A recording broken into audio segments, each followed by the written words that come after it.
Praise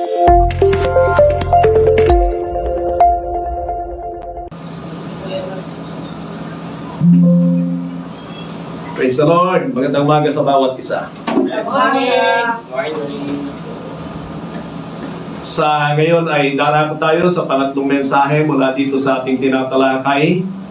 Ang bagong aklat na pinag-aaralan natin ay ang aklat ng Galatia. Sa online ay naibigay ko yung unang bahagi. Doon ay kung paano madiskubre ang layunin ng sumulat nito. Walang iba kundi si Apostol Pablo. Yun ay napakahalaga para sa ganon yung ating mga gagawing pag-aaral ay pwede nyo makita kaagad at mailinya nyo kung ito ay katotohanan. At doon sa ating nadiskubre ay nakita natin na sila ay inililigtas sa kamalian na ang mga tinanggap nila na mga aral mula kay Apostol Pablo tungkol sa New Covenant ay hinahaluan na ng mga na-convert na Judaismo ng katuruan sa Judaismo. Diyan ay napakalaking bagay na kung maunawaan ito ng mga tagapagturo na hindi pwedeng paghalu-haluin ang Old and New Covenant provisions at nakakagalit sa mga lingkod ng Diyos ay talagang hindi dapat ginagawa. Sinasabi ko ito sapagkat nakikita natin ang ating kalalagayan sa ating kapanahunan na ito ay nangyayari. Hinahaluan ang mga katuruan ng New Covenant. Ang totoo, marami ay hindi na alintana kung ano ang kanilang itinuturo. Ang kanilang ginagawa na lamang ay kung ano ang tanggap ng tao. At dito nga sa ating pinag-aaralan ay natatalakay ang mga bagay na ito na hindi tayo dapat maging men pleaser kung tayo ay tagapangaral. So ipagpangwanhin po ninyo mga kapatid, ako'y mapagmahal sa inyo. Alam ng Diyos na mahal ko kayo, kaya't ginagawa ko ang dapat kong gawin na ituruan kayo ng mga katotohanan. Pero nakikita nyo yung kaistriktuhan ng aking pagtuturo sapagkat katulad ng mga lingkod ng Diyos ay araw ko ring mahaluan ang aking mga ibinabahagi sa inyo ng mga bagay na hindi tama. Nakita natin na hindi maganda na magkahalo-halo ang provision ng Old and New Covenant. At katulad ng sabi ko, bakit mo nga ba aangkinin ang hindi naman ibinigay na kasunduan ng Diyos sa iyo? Ganyan po ang simpleng ibig sabihin yan. Ang Old Covenant sa pagitan ni Moises ay para sa mga Israelita. Para sa kanila yon. Makakakuha tayo ng mga aral sa mga nakasulat doon. May kukumpara natin na sinasabi rin ng Biblia na ito ay mga anino ng darating, walang iba kundi si Kristo. Ganyan ang gamit ng Old. Meron tayong mga makikita rin na mga nabuhay sa diwa ng New Covenant at makikita natin na nalulugod ang Diyos sa mga ganung uri ng tao. Halimbawa dyan ay ang pananampalataya ni Abraham. Ang isa pa ay tungkol sa pamumuhay o pag-uugali ni Joseph. Bakit sila kinalugdan ng Diyos? Because even in the Old Testament, there were people who understood the real heart of God at ito ay kanilang isinagawa. Ngayon, pagdating ni Kristo, makikita nyo naman na talagang nabago ang marami. At sa umpisa pa lamang ay sinasabi niya ang mga ganito. Narinig ninyo nung una, huwag kayong, halimbawa, papatay. Ngunit sinasabi ko sa inyo ngayon na sino mang may galit sa kanyang puso laban sa kanyang kapatid ay pumapatay na. Though implemented pa ang Old Covenant laws during that time, ay ang Panginoon bilang pangako ng Diyos na darating para magbigay ng bagong batas ng karya ng Diyos na siya ring pamantayan ng New Covenant, ay ibinibigay niya ang kanyang mga bagong batas. Nakukuha niyo ang ibig ko sabihin. So, ganyan po ang ginawa ng Panginoon. Pero ang lahat ng mga itinuro ng Panginoon ay inaasahan na ito na lang ang pamantayan pagdating ng banal na Espiritu. Matataas man ang mga pamantayan ito ay sapagkat nagtataglay ang bawat nabuborn again ng Espiritu ng Diyos ay inaasahang maisagawa nila ang mga ito. Una ay kinokonvict tayo ng banal na Espiritu para isabuhay ang mga natututunan natin at sa likod nun ay yung pagkilos ng banal na Espiritu na siyang Espiritu ng biyaya na tumutulong sa atin. Mga kapatid, ito ang mga dapat unawain ng bawat isa sa atin. Kaya nga sabi ko, please, kayo ay magsipag-aaral sapagkat ito ay napakahalaga para sa inyong buhay. Pero pagka wala kayong banal na Espiritu, sasabihin ko sa inyo, kayo ay nababagot sa mga pinag-uusapan dito. Ang totoo, marami ay ayaw sa ganitong mga pangangaral sapagkat ang mga tao sa ating kapanahunan sa hindi pagtataglay ng banal na Espiritu, sila'y naghahanap na lamang ng mga bagay na nagbibigay sa kanila ng aliw sa kanilang napapakinggan, na para bagang sila ay tanggap ng Diyos kahit wala sila sa pamantayan, nabubuhay sila sa sarili nilang kagustuhan, at emphasis ang pag-ibig ng Diyos. Actually, ngayon lamang mga kapatid, ay narinig ko yung mga pangangaral dito na ang emphasis talaga ay yung kamatayan, siyempre, yung paghihirap at kamatayan ng Panginoon, dahil yun ay nagpapakita ng pag-ibig ng Diyos. Tama naman yon. Pero nangangahulugan yon na kalahati lang ng katotohanan sapagkat ang mga mananampalataya ay inuutusan ding mahalin ang Diyos na dakila. Can you say amen? Amen. What is the greatest commandment? The greatest commandment is this, sabi ng Panginoon, to love the Lord your God with all your heart, with all your mind and strength. Doon yan sa Matthew chapter 22, 36 to 37. Na mahalaga na mahalin natin ang ating Diyos. Hindi lamang yung pag-ibig ng Diyos ang angkinin natin. Alam niyo, walang problema doon. Ginawa na ng Panginoon, tapos na yun, pangkalahatan yun. Pero, sa bawat tumutungon sa pag-ibig ng Diyos na yun, ay inaasahan na mahalin din nila ang Diyos. That's why the Lord Jesus Christ said in John 14:15, if you love me, you will obey my commandments. And then sabi ni Paul sa unang Korinto 16:22, ang sino mang hindi umiibig sa Diyos ay pakasumpain. Imagine nyo yan mga kapatid. So no problem with the love of God. He always loves us as long as we live. Ang problema lang, pag namatay tayo na hindi nagpakita ng pag-ibig sa Diyos. God's ways are always ways of love. Alam ba ninyo yon? Na lahat ng ginagawa ng Panginoon, even na magparusa siya ng ibang tao, pag yan ay na-realize mo, that is God's love for you. Na ma-realize mo na merong pinaparusahan ng Diyos, ang mahirap lang kung ikaw na yon. Because God is also a God of justice. God is also a God of wrath. Na kapag ka dinatnang ka nun, yari ka sa Diyos. So makikita nyo. Now, makikita natin ang emphasis ng marami ay love of God, pero nawawala na yung loving God. We are to love the Lord our God with all our heart, with all our soul, with all our strength and mind. At sumpain nga ang hindi nagmamahal sa Kanya. So tingnan nyo, that is the response of faith na kailangan natin. Nasasabi ko ito sapagkat dito sa Aklat ng Galacia ay makikita natin na ang problema talaga ay pagpasok ng mga maling aral.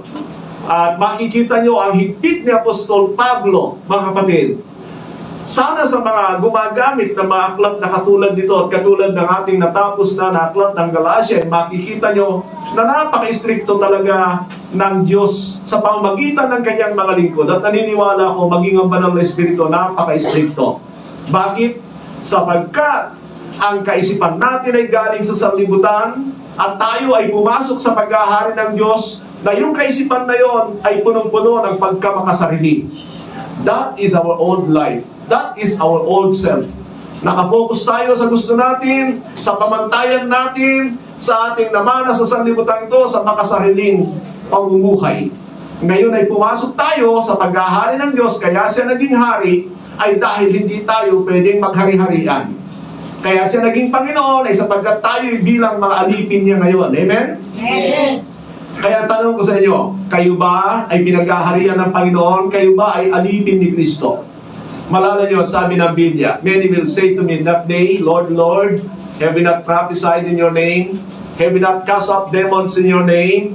And did we not do many miracles in your name? And I will tell them plainly, sabi ng Panginoon, away from me, you workers of iniquity.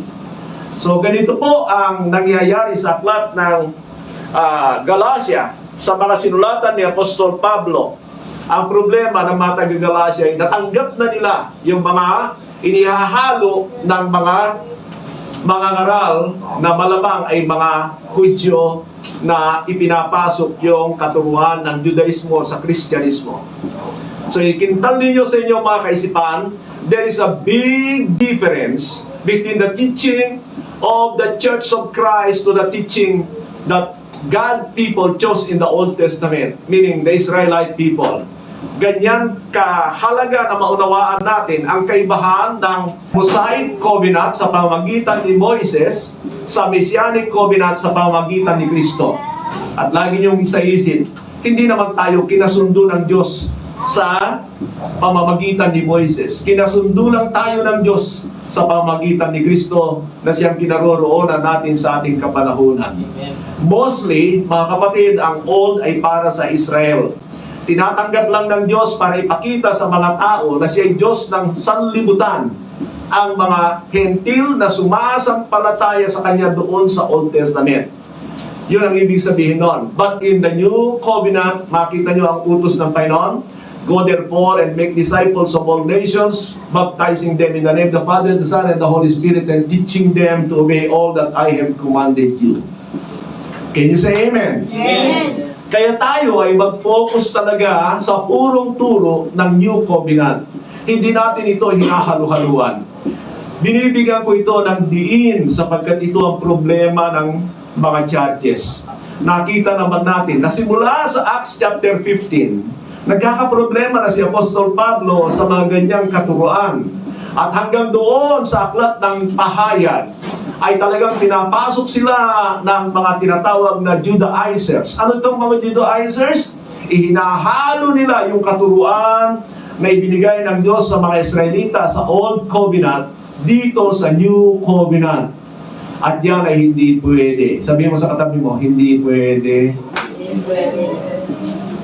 So kung ikaw talagang makalaman ka, because all of the promises in the Old are for the flesh, physical, practical, during the time sa kanila, now in Christ. Talagang kailangan mong manampalataya na merong inihanda ang Diyos sa iyo na no eye has seen, no ear has heard what God has prepared to those who love Him. Kaya kung ikaw ay palaasa sa mga bagay na nakikita sa mundong ito, mga kapatid, mag-isip-isip ka, magsisi ka na, baka hindi ka na born again, walang pagkilos sa banal na Espiritu sa buhay mo. Kahit pastor pa, na lahat ay pinofocus sa mga members sa mga bagay sa mundong ito, sasabihin ko, mananagot ka ng malaki sa Panginoon. That's the reason why a lot of people are still engrossed with selfishness and self-centeredness dahil nakafocus sila sa mundong ito. Yan ang totoo sa ating kalalagayan bilang mga Kristiyano. So sa pangalawang mensahe, mga kapatid, ay pinakita ko sa inyo yung paraan ng pagsusulat ni Apostol Pablo. Ipinakita ko sa inyo how the Apostle wrote to the churches during that time. By the way, ang Galatians ay iglesia na marami. Merong mga marahil ay sa Cappadocia, sa ibang lugar, meron sa Antioquia, meron sa mga ganon. And those are part of Galatia. Bahagyo ng Galatia. Malala ko nung kami nagpunta sa, mo nang banggitin, sa ibang bansa. Meron doong lugar na tinatawag na NSW. NSW, New South Wales. Ano ibig sabihin nun? Yung pala ay talagang ito ay malaking lugar. Parang merong mga probinsya-probinsya, malalaki. Dahil alam natin na ang Australia ay napakalaking bansa. Malamang ganun ang kalalagayan ng Galatia during that time.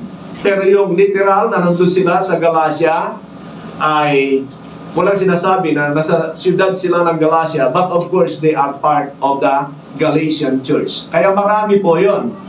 Kaya yun ang kalalagayan ng mga iglesia doon. Yun nga ang problema, napapasok na sila ng mali. At si Pablo ay hindi naging pabaya na hindi kailangang i-correct ang mga ito. Alam ni Pablo ang magiging epekto nito. Alam ko kung anong magiging epekto nito sa mga mananampalataya. And people who are zealous for God will always tell the truth. In the expense, mga kapatid, na marahil ay maraming masasaktan. Pero ang mga tunay na anak ng Diyos, tinatanggap ang katotohanan. Amen? Amen. Amen. Amen. Alam nyo, sabi ko nga lagi na ang problema natin talaga sa mundong ito ay kasalanan. Yan ang dahilan ng pagparito ng anak ng Diyos. So, lahat ng mga bagay na ito na nasa sa atin, hindi naman instant yan na kapag ka tinanggap mo o naniwala ka sa Ebanghelyo ni Kristo ay agad kang nababago. Yung kalalagayan mo spiritually, mga kapatid, ay nabago talaga because when you repented from your sins, pinatawad ka ng Diyos sa lahat ng iyong mga naging kasalanan sa nakaraan para ikaw ay karapat-dapat sa kanyang banal na espiritu. Ibinigay niya ang kanyang banal na espiritu, pero nabago na ba ang kaisipan natin? Hindi.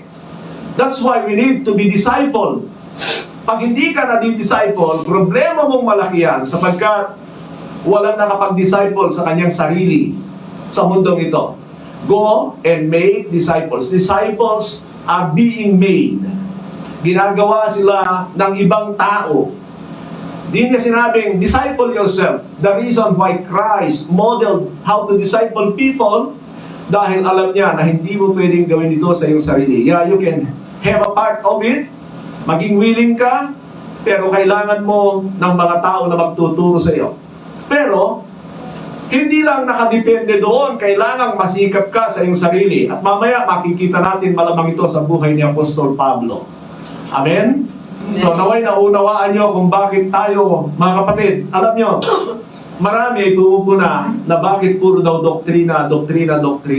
You know, that's the word of the devil. Pag binasa nyo yung salitang yan, ang doctrine sa King James Version, hindi ko matandaan, pero napakarami yan. Dito sa mga makabagong translation ay medyo nababawasan sapagkat ginagamit yung salitang teaching. They are both, pareho lang yon. Kaya lang, yung doctrine kasi, alam mo na ito ay solid na kapag ibinibigay. Pero hindi mo yan mahihiwalay sa pagtuturo ng mga Kristiyano. I remember 1 Timothy 4:16. Watch your life and your doctrine closely. Sabi ni Paul kay Timothy. Because through this, you will save yourself and your hearers as well. Buhay mo, may liligtas mo yung iba, hindi. Through teaching them, you will serve your hearers as well. Sabi ni Apostol Pablo. Sa ngayon ay magpapatuloy tayo, mga kapatid. At I want you to rise with me. Basahin natin beginning verse 11 to 24. Ito ang second message natin talaga sa aklat na ito. Yung una ay tinuklas lang natin yung purpose ng author, pero ngayon nandito na tayo, binabaybay na natin ang aklat na ito nang matuklasan natin ang mga katotohanan ng layunin yon, siyempre kasama of course ang mensahe para sa atin. So basahin ko po, sundan ninyo sa inyong mga Biblia. I want you to know, brothers and sisters, that the gospel I preach is not of human origin. I did not receive it from any man, nor was I taught it. Rather, I received it by the revelation of Jesus Christ. For you have heard of my previous way of life in Judaism, how intensely I persecuted the church of God and tried to destroy it. I was advancing in Judaism beyond many of my own age among my people, and was extremely zealous for the tradition of my fathers. But when God, who set me apart from my mother's womb and called me by His grace, was pleased to reveal His Son in me so that I might preach Him among the Gentiles, my immediate response was not to consult any human being. I did not go up to Jerusalem to see those who were apostles before I was, but I went into Arabia. Later, I returned to Damascus. Then, 3 years after, I went up to Jerusalem to get acquainted with Cephas and stayed with him 15 days. I saw none of the apostles, only James, the Lord's brother. I assure you before God that I am not writing you no lie. Then I went to Syria and Cilicia. I was personally unknown to the churches in Judea that are in Christ. They only heard that the report, the man who formerly persecuted us is now preaching the faith he once tried to destroy. And they praise God because of me. Purihin po ang Diyos sa pagkabasa ng kanyang mga salita. Makakaupo na po tayo. Ang nakikita kong pamagat ng ating pag-uusapan ngayong umaga ay Paul's testimony as proof of the gospel he preached. Paul's testimony as proof of the gospel he preached. So dahil itong mga taong ito ay mukhang nire-reject na yung itinuro sa kanila ni Apostol Pablo, gusto niyang ipaalala sa kanila yung kanyang kalalagayan na siya'y dumako dito sa lugar na ito. Ano ang daladala niya? Yung mensahe na daladala niya tungkol sa mabuting balita. At bibigyan ko kayo ng 4 na bahagi rito, mga kapatid. I will give you 4 major points dito sa bahaging ito. Patutunayan ko sa inyo na makapangyarihan ng patutuo ni Apostol Pablo pagdating sa ebanghelyo na tinanggap ng mga taong ito. The gospel validated by Paul's testimony. Sa verse 1 and 12, sabi niya rito, I want you to know, brothers and sisters, that the gospel I preach is not of human origin. I did not receive it from any man, nor was I taught it. Rather, I received it by the revelation of Jesus Christ. Sinasabi niya sa kanyang mga sinulatan na kung meron man siyang ebanghelyo na dala-dala ay hindi galing sa tao. Hindi galing sa kanya. It was from the Lord Jesus Christ. Nais ko ipaalala sa inyo na maraming sinasabi ang Biblia tungkol sa pagtanggap sa pagkasugo ni Pablo bilang lingkod ng Panginoon. Sa Acts chapter 9 ay makikita natin diyan na diyan niya na-encounter ang Panginoon. Sa Aklat ng Mga Gawa, Kabanata 9. Basahin po ninyo at makita niyo si Apostol Pablo na katulad ng sinasabi niya na nagngangalit sa mga Kristiyano noong una, doon niya na-encounter ang Panginoon at doon niya nakausap ang Panginoon. Meron na siyang sinabi doon, mga kapatid, tungkol sa mangyayari sa buhay ni Apostol Pablo. Pero pinapunta pa rin niya si Ananias. Isang ordinaryong tao. Kala ko noon, propeta ito si Ananias. But he was a layman, ordinary person, Christian. Diyan yung makikita na kapag ka isang Kristiyano ay talagang gusto niyang magpagamit sa Panginoon, ay magagamit siya. Just imagine this man ay takot talaga na kaharapin si Apostol Pablo dahil narinig niya kung ano siya. Pero siya yung tao na pinili ng Diyos para kausapin at ipatong ang kamay kay Apostol Pablo para makakita muli.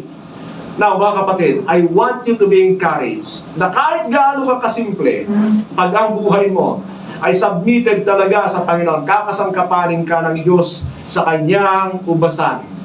Can you say amen? Amen. One of those example is Ananias. Hindi si Ananias na asawa ni Sapphira, patay na yon. Dito may Ananias din na isinugo ang Diyos.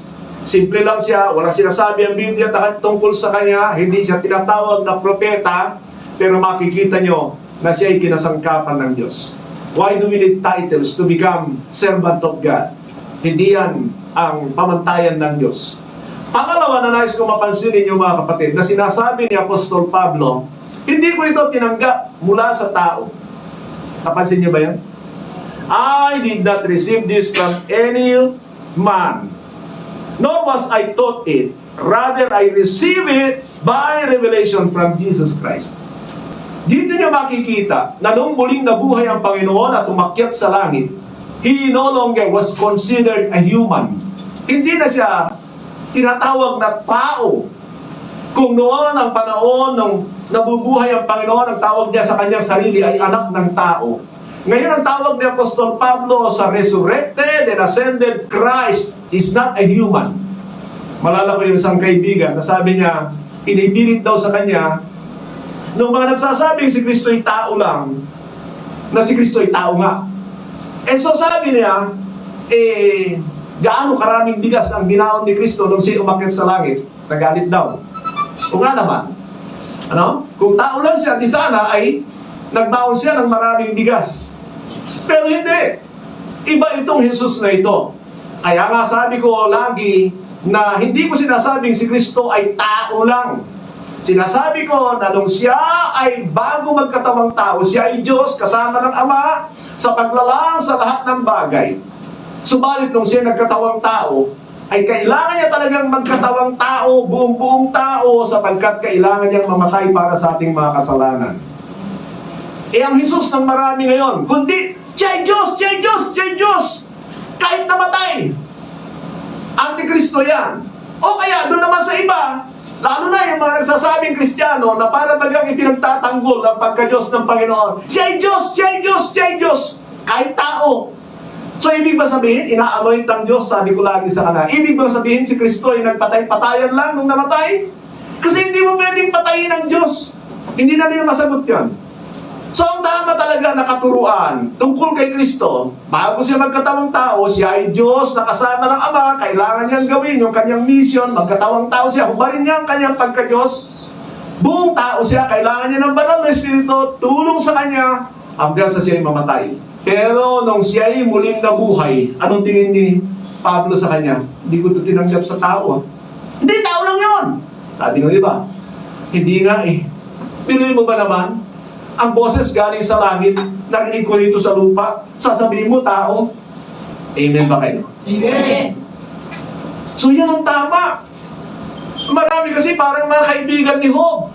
Ay, yung mga kaibigan ni Job, ipinagtatanggol lagi ang Diyos. Talagang gusto nila na ganito ang Diyos, mabuti ang Diyos, kaya ka pinaparusaan, ganyan.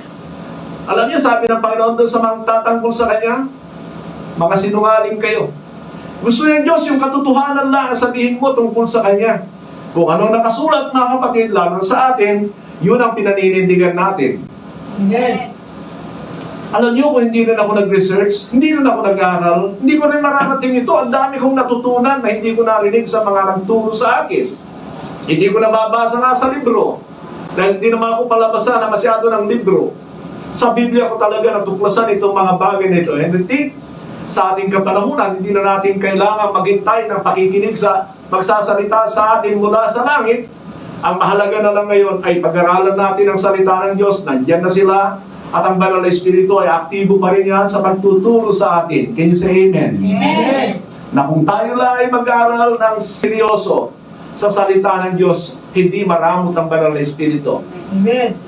Malala ko sabi ng 1 John 2:27, as for you, the anointing you have received remains in you. Sabihin nga natin, remains in you. Amen. Nangangahulugan yan na baka may mga iniiwanan ng Espiritu ng Diyos. And He will teach you about all things. Tuturuan niya kayo ng lahat ng bagay. Malala ko si Magaling, sabi niya, alam niyo, wala namang talagang nagtuturo, makakapagturo ng tama sa Bible eh. Pambihira, sabi ko, pastor ka. Ganyan ang pamantayan mo. Wala daw makakaunawa talaga sa kabuuan ng Biblia. Very spiritual ang dating. Pero yun ay mga palusot ng mga tamad mag-aral. Malala ko pa yung minsan sabi niya, alam niyo, pagdating ng Panginoon, tapos na lahat. Pag dumating daw si Kristo ngayon, tapos na lahat. Hindi ganun ang Biblia eh. Kaya hindi ko siya pinaniwalaan pa noon. Kahit leader pa kita, pag ganun ka magturo, hindi kita paniniwalaan. So, yan ang nangyari rito. So, the gospel Paul preached originates from Christ.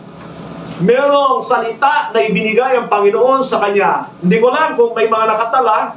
Pwede kayong mag-research, mga kapatid, dito sa aklat ng Galatia, makikita nyo.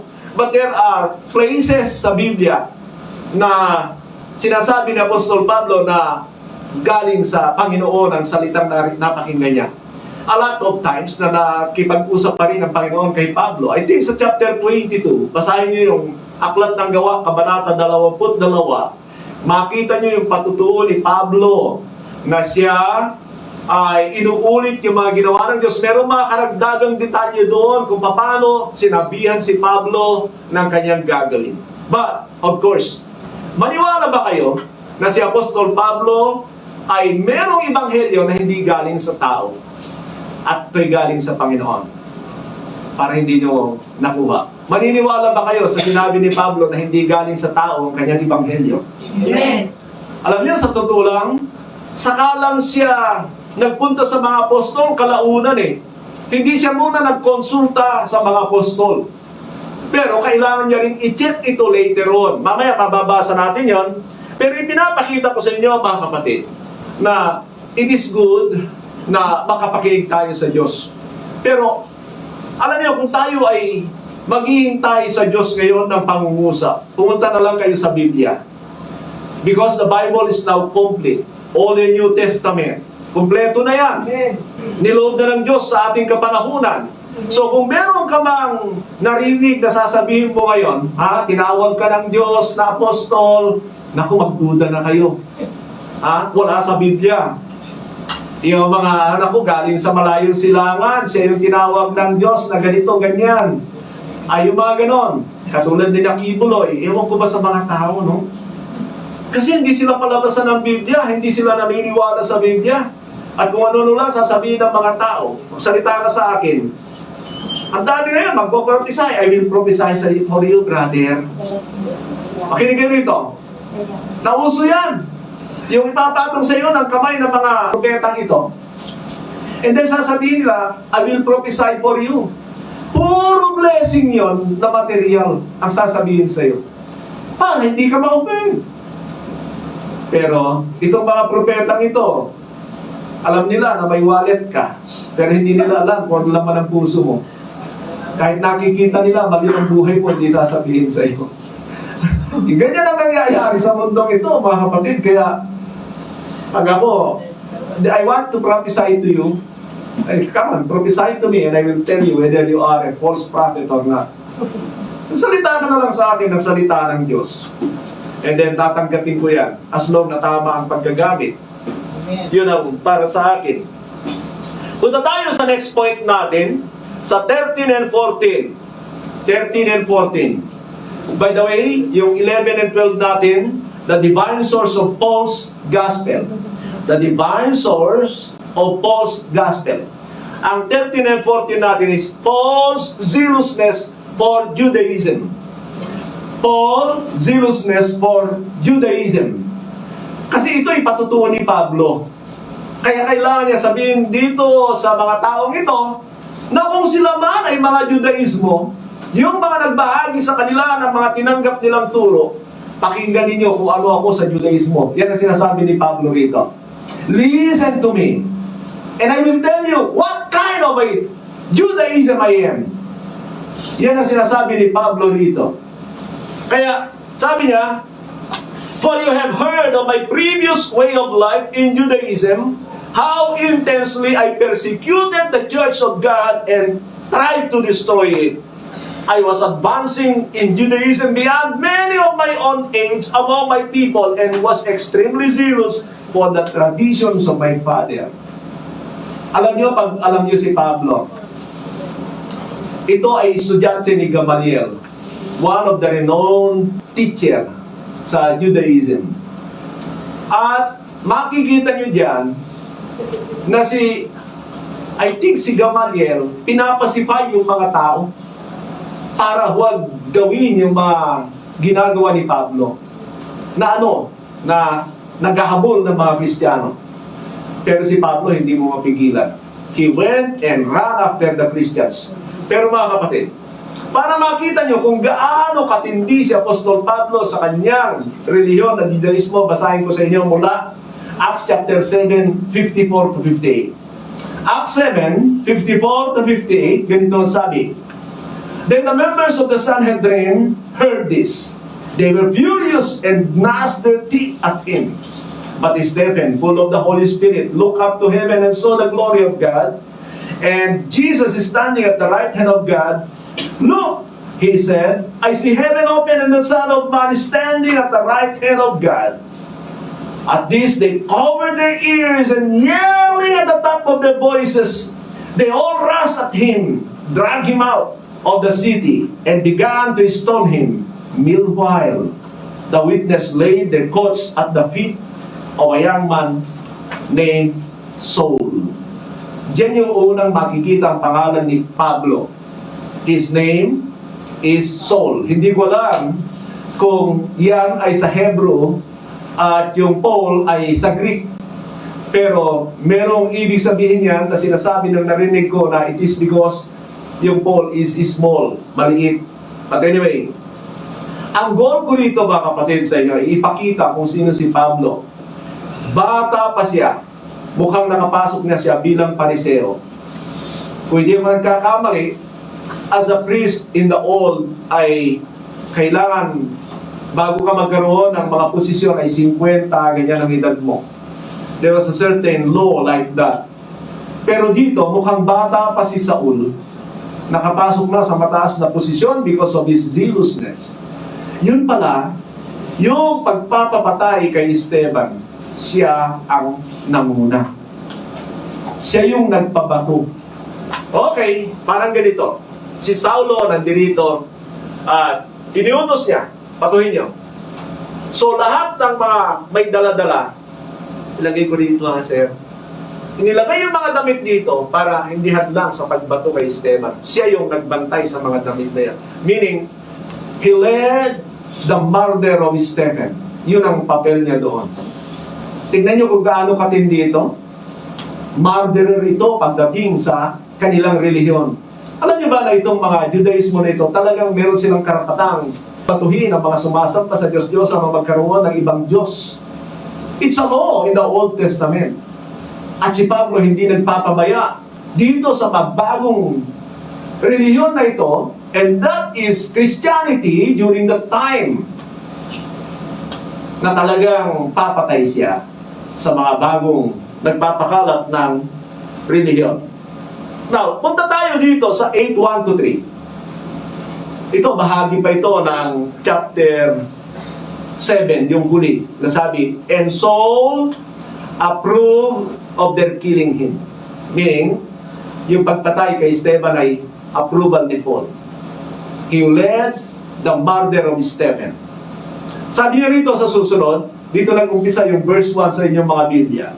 On that day, a great persecution broke out against the church in Jerusalem, and all except the apostles were scattered throughout Judea and Samaria. Godly men buried Stephen and mourned deeply for him. But Saul began to destroy the church. Going from house to house, he dragged old men and women and put them in prison. Yan si Saulo, Pablo. Ano ang kanyang ginagawa? In his leadership, talagang pinakalat niya ang mga Kristiyano. Alam niyo kung bakit? Alam niyo ba kung bakit pinahintulutan ito ng Diyos? Napangalatin ng isang tao ang kanyang iglesia. Sapagkat kung papansinin ninyo, nandun na lang sa Jerusalem yung mga mananampalataya. Malinaw ang salita ng Panginoon sa Acts 1:8. Ano sinabi niya? And you will receive power when the Holy Spirit comes upon you, and you shall be witnesses unto me, unto Jerusalem, Judea, Samaria, and unto the uttermost part of the world. That is the third Great Commission in the Bible. The first one is Matthew 28:19-20. Pero actually, Mark 16:15 dapat. Ano nasa Mark chapter 16:15? Go and preach the gospel into every creation. Sa Matthew 28:19-20. Matthew 28:19-20. Therefore go and make disciples of all nations, baptizing them in the name of the Father, the Son, and the Holy Spirit, and teaching them to obey all that I have commanded you. That is the second. And the third great commission in the Bible is Acts 1:8. And you will receive power when the Holy Spirit comes upon you, and you shall be witnesses unto me, unto Jerusalem, Judea, Samaria, and unto the uttermost part of the world. Ano ang punto ko dyan? Ipinapakita ko sa inyo na ang nais ng Panginoon sa mga alagad niya, yung mga mananampalataya, ay mangalat. Sabihin natin, mangalat. Eh, nag-e-enjoy na sila, marami na sila, nandun na lang sila, kumpul-kumpul sila sa Jerusalem. Makinig kayo rito. Kinasangkapan ng Diyos si Apostol Pablo para matupad yung kanyang plano para sa kanyang iglesia. Parang tore na ng Babel. Sa halip na mangalat, punuin ang buong mundo, ang kanilang ginagawa, doon na lang sila sa Jerusalem. Pero meron akong magandang balita sa inyo. Yung pangangalat na yun, naging maganda yun. Bakit? Pinangalat sila, Pastor, maganda pa. Buti nga sa kanila. Bakit? Kasi nalalapit na napasukin ng mga Romanong sundalo ang Jerusalem. Kukubkubin na. Ganun ang Diyos gumawa. Kaya niya tayong iligtas kung gugustuhin niya. So yung ginawa ni Pablo, pinangalat sila, kinasangkapan ng Diyos para hindi sila mapasama doon sa makukubkub na Jerusalem. Malala nyo sa chapter 17 ng Lucas, nananangis ang Panginoon sa Jerusalem. Jerusalem, Jerusalem, kung alam mo lang kung sino nagbibigay ng kapayapaan sa iyo. Pero tinanggihan nila ang Panginoon at nakinikinita na ng Panginoon ang sasapitin ng Jerusalem. Kaya sinabi pa niya, pag nakita ninyo ang mga ganito, lumabas na kayo sa Jerusalem. Huwag na kayong bumalik para kumuha ng mga gamit ninyo. Malala niyo yung mga salitang yun ng Panginoon? It was a warning. So nakikita niyo ang Diyos. Nandun yung kanyang pagkilos sa likod ng mga bagay-bagay. Pero ang nais ko ipakita sa inyo rito ay yung zealousness ni Paul. Na kung saan, pinapatay niya yung mainit na Kristiyano. Pagkatapos pinangalat niya yung mga mananampalataya. Later on, makikita niyo ang sinasabi niya, kumuha siya ng sulat doon sa Sanhedrin. Ano yung Sanhedrin? Nandun yung mga leader ng relihiyon na sila yung nagbibigay ng pahintulot. Kumuha siya ng sulat doon. Bigyan niyo ako ng sulat na kahit saan pumunta ang mga Kristiyano, labas man ng Israel, hahabulin ko sila. Yan si Pablo. So meron siyang sulat, authorization, na hahabulin ng mga Kristiyano. At doon sa Damasco, sa bahagi ng Syria, doon niya na-encounter ang Panginoon. Umiusok ang kanyang ilong sa paghahabol sa mga Kristiyano. Saan sila? Nasaan sila? Sabi ni Lord, lakit pa ng konti. Pagkatapos, nung umabot doon, sabi ni Lord, gumanon si Pablo, pagkilat, wala nang makita. Ano nangyari? Wala na, bulag. Matigas ang ulo eh. Sabi mo nga sa katabi mo, matigas ang ulo mo, dadagukan ka nila. Matigas ang ulo, dadagukan ka rin. Matigas ang ulo mo. Hindi ka lang makakatulog, patutuling ka pa. Mga kapatid, that was Lord. And then, ano nangyari kay Pablo? Yun na yun. Sinabihan siya ng Panginoon, pumunta ka sa ganitong lugar. May kakausap sa iyo doon. Alam niyo, hindi pinagkakabalahan ni Lord yun eh. Kaya lang, meron siya isinugo. Yun nga si Ananias. At doon, ay sinabihan siya kung anong kanyang gagawin. Alam niyo ba ang pangako ng Panginoon sa kanya? Go and show him how much he will suffer because of it. Ang ipinangako ng Panginoon sa kanya ay suffering. Hindi puro blessing. Actually, lahat naman ang lingkod ng Diyos, yan ang pangako ng Panginoon, yan ang paanyaya ni Lord. Hindi naman siya nangangako ng kalwanan sa buhay. Nais niyo sumunod sa akin? Pasalin ninyo ang inyong krus. Nais niyo sumunod sa akin? Wala akong mahiga ng aking ulo. Hindi ako katulad ng mga ibon, may mga pugad. Bakit ngayon? Alam niyo, yung kapatid natin na sa Qatar, sabi niya, mapalad na lang.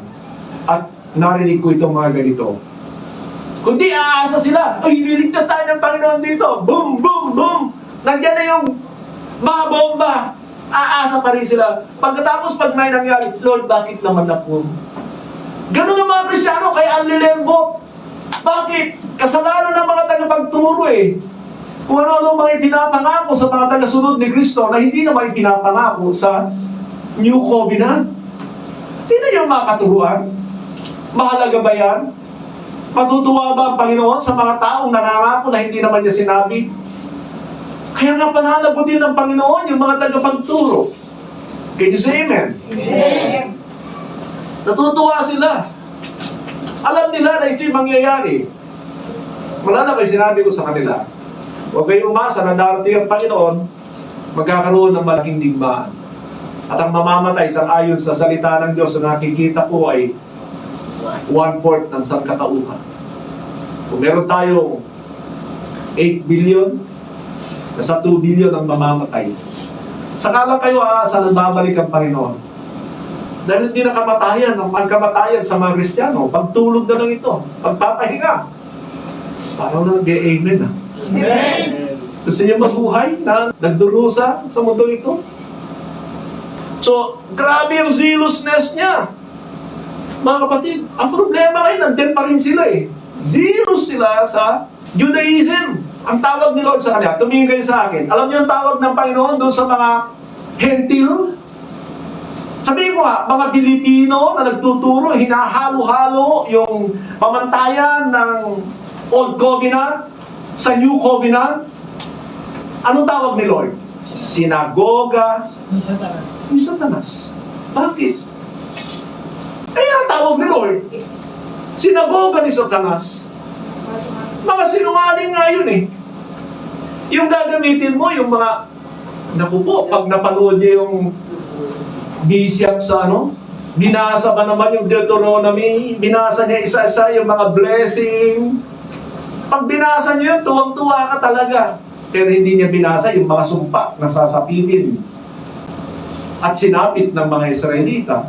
Dahil hindi naman nila kaya yung kautusan, hindi niya binasa yun. Ang binasa lang niya, blessing. Tuwang-tuwa ang mga tao, lalo na nandun yung kanyang emphasis. Nandun yung kanyang enthusiastic. Habang binabasa niya, Deuteronomy 20, wow, grabing pagpapala. Marami na akong narinig nun. Punta tayo sa susunod. At ito yung sa 15 to 20. Ang tawag ko rito, Paul's salvation, calling, and commission. Paul's salvation, calling, and commission. Pero isang bagay pa na nakikita ko rito ay yung claim niya about foreordained. Sabihin nga natin, foreordained. Foreordained. Hina naman. Foreordained. Foreordained. Para hindi niyo mabigkas Now, mga kapatid, makinig kayo. Basahin ko muna. Sabi niya, but when God who set me apart from my mother's womb and called me by His grace was pleased to reveal His Son in me so that I might preach Him among the Gentiles, my immediate response was not to consult any human being. I did not go up to Jerusalem to see those who are apostles before I was, but I went into Arabia. Later I returned to Damascus. Then after 3 years, I went up to Jerusalem to get acquainted with Cephas, si Pedro yan, and stayed with him 15 days. I saw none of the other apostles, only James, the Lord's brother. I assure you, before God, that what I am writing you is no lie. Then I went to Syria and Cilicia. So makikita natin diyan yung claim ni Apostol Pablo. Anong pinapatunayan niya? Tungkol sa katotohanan ng Ebanghelyong ipinapangaral niya. Number 1, tungkol sa kanyang pagkapili noon pa man. Ito, unawain niyo ito maigi, sapagkat maraming mandaraya pagdating dito. Merong mga ilan-ilan lang na tinatawag na pinili ng Diyos para sa espesyal na plano niya.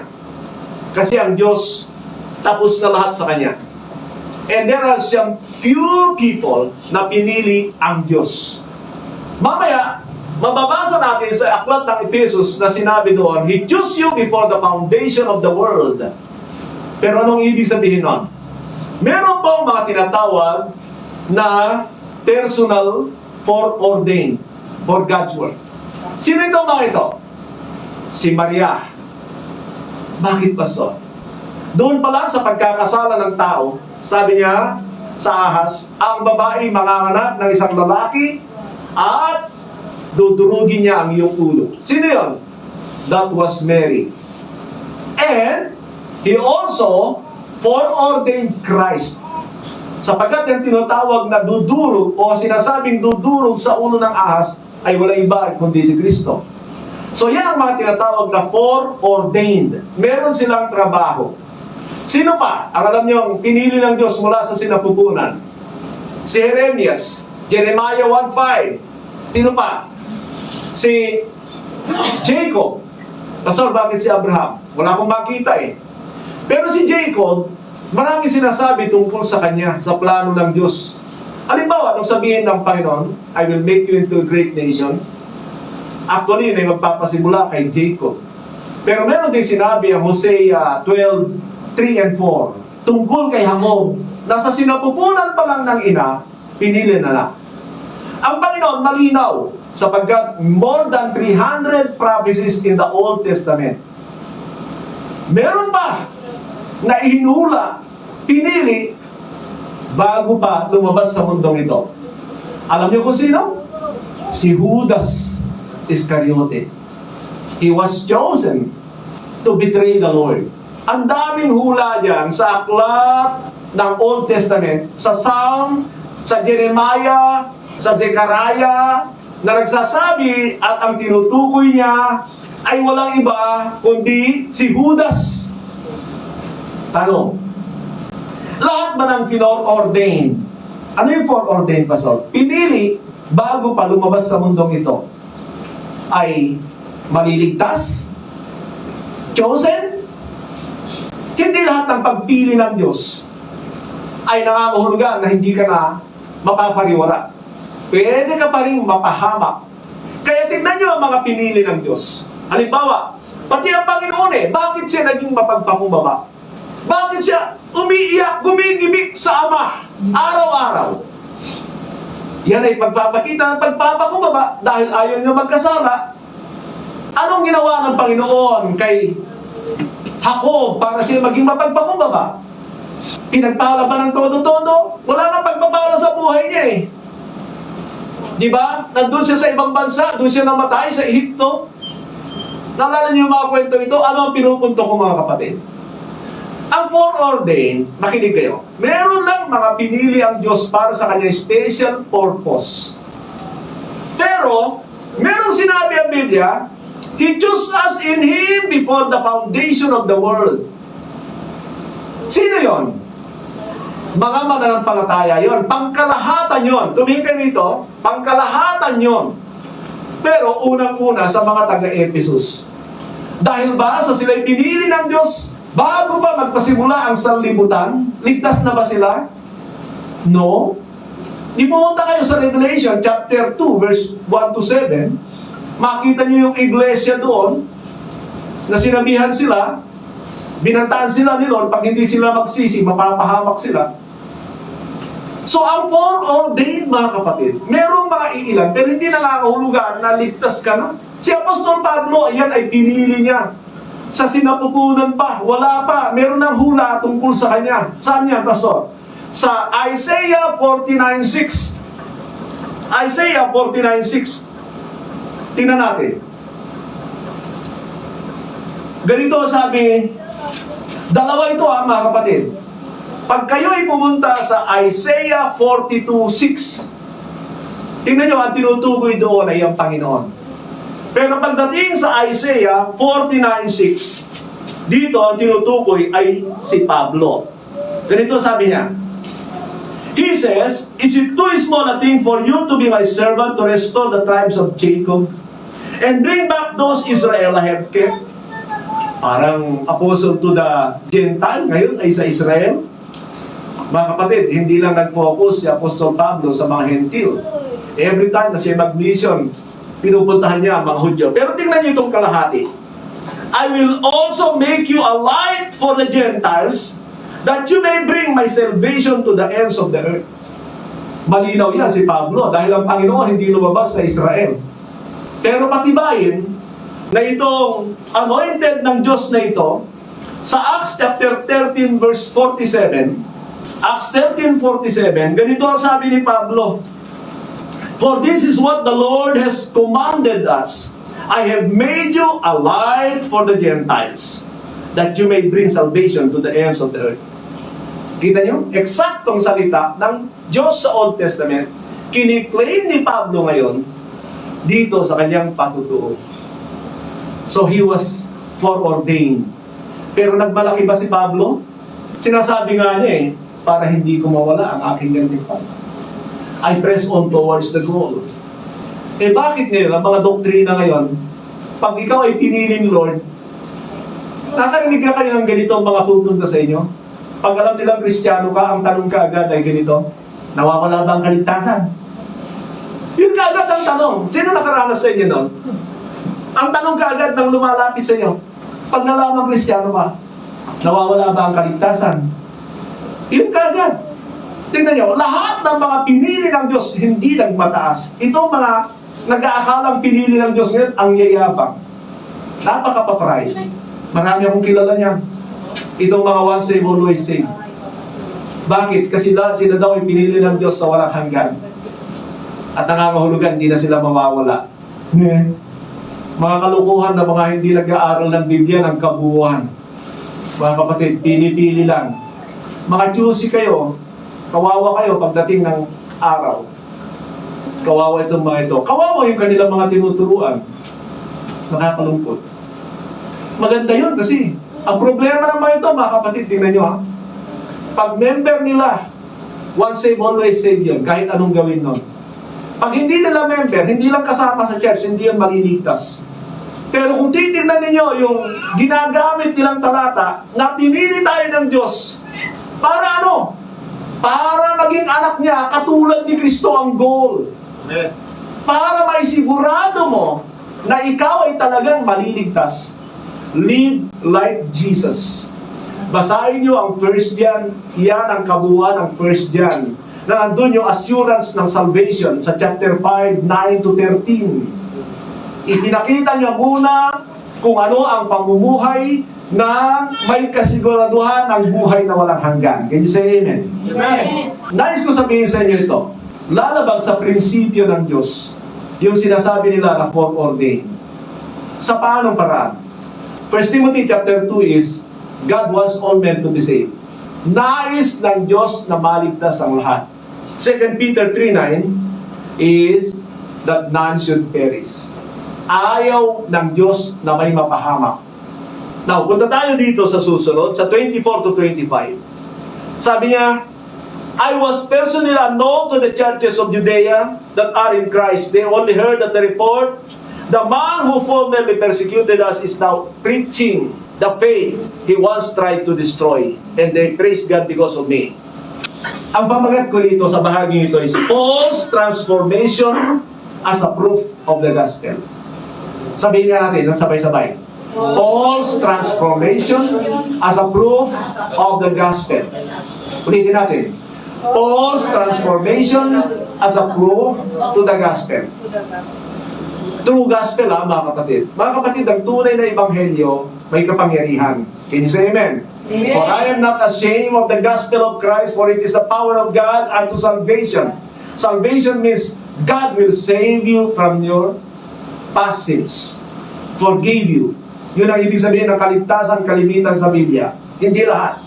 Pero mostly, ang ibig sabihin ng kaligtasan ay ikaw ay pinatawad ng Diyos, tinanggap ka niya, ibinigay niya sa iyo ang kanyang banal na Espiritu.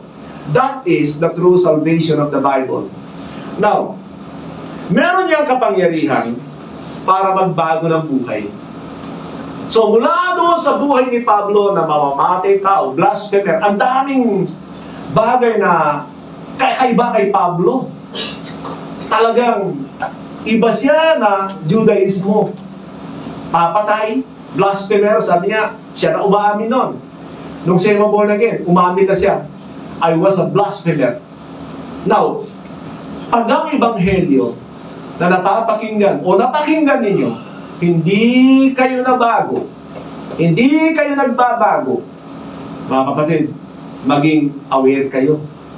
Si Pablo, nung nakapakinig ng mabuting balita, pag binasa nyo ang chapter 9 ng Aklat ng Gawa, makikita niyo doon kung gaano kabiglang nagbago ang buhay ni Pablo. From beginning verse 19, ito po yung nangyari kay Pablo. And after taking some food, he regained his strength. Ito dahil 3 araw na hindi kumain, at pagkatapos ay binautismuhan, na unang tumanggap ng banal na Espiritu si Pablo. Makinig kayo dito mga kapatid. Yung ating ginagawang BRBR, believe, repent, be baptized, receive the Holy Spirit, hindi ganun si Pablo. Siya ay nandun na. Pagkatapos dumating si Ananias, dahil takot si Ananias na lumapit sa kanya, sabi ni Ananias, Brother Saul, the Lord has sent me to you so that you may see again.